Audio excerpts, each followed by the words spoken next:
Hi, YouTube. It's been a little while. Um, my series on Calvinism is sort of ground to a stop.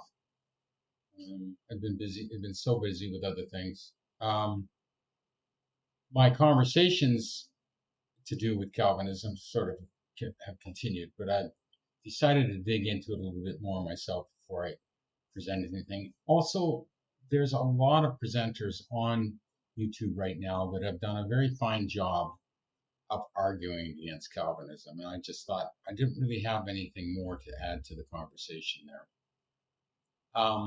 Today, I spent the last 2 hours with Grok hammering out faith, a true biblical view of faith, not what's normally taught, certainly not what you've ever heard being taught. If you've had anything at all to do with any Christian denomination anywhere, I would say that the view you have of faith is not a biblical view. Um, I'm going to so and I thought I had posted one already, a video dealing with faith, but I looked and I couldn't find one anywhere. I was only looking for it to compare it to what Brock and I had spent so much time today working out. Because although I have looked at faith for decades, probably, um, it's been a process that's growing. You know, it's I hate to use the term evolving, but it really is. Um, my original view of faith was something sort of mystical, which I think is the common holding, at least within Christianity, that it has a sort of a mystical element. It really doesn't. It's just trust. It's just another word, another way of saying trust. And so when we break it down and when we went through the scriptures together and I gave Rock different examples of why typical views of faith don't work, um, he, Grok, I call him a he because my Grok is a male voice. Maybe you have a female Grok. I don't know. He gets it.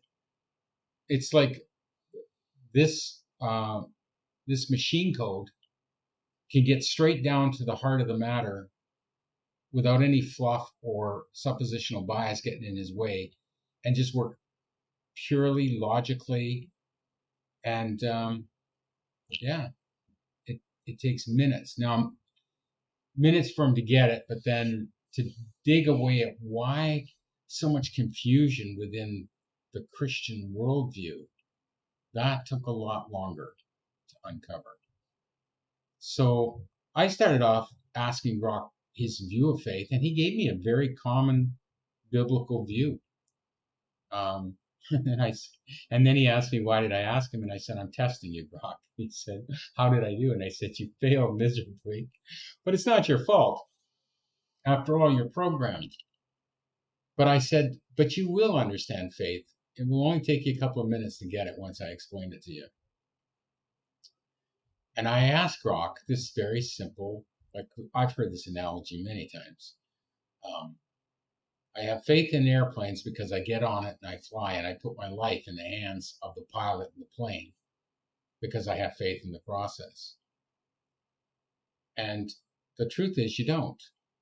If you get on a plane and you fly, what you have faith in is your opinion, the opinion you hold about planes and flying and the process. You believe that it's safe because you've been told that it's safe, and it's that opinion you are holding, you're trusting when you get on that plane.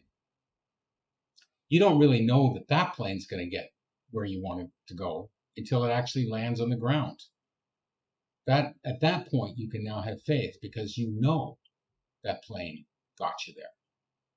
And when we trust God, the only way we can really call that faith in God is because we know God. If we don't know God, what we're really trusting is our view, our understanding, our opinion.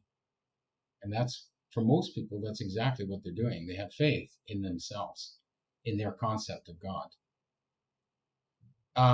Grok and I produced a document, a 6-point document covering everything. And what I'm going to do is, rather than go through it all and just explain it point by point here, I think it's just more efficient for me to add it in the comment list. And because my wife's first language is Russian, I got Grok to also produce this list, this document, if you will, in Russian. And I had her read it to see if it made sense to her. She says it kind of works. His Russian's okay in terms of, the facts, but he seems to be missing the Russian heart. I don't know. I might go back to Grok and have him write it with more, war and peace there. I mean, who knows? Different people have, different people groups have very different sort of ways of viewing the world.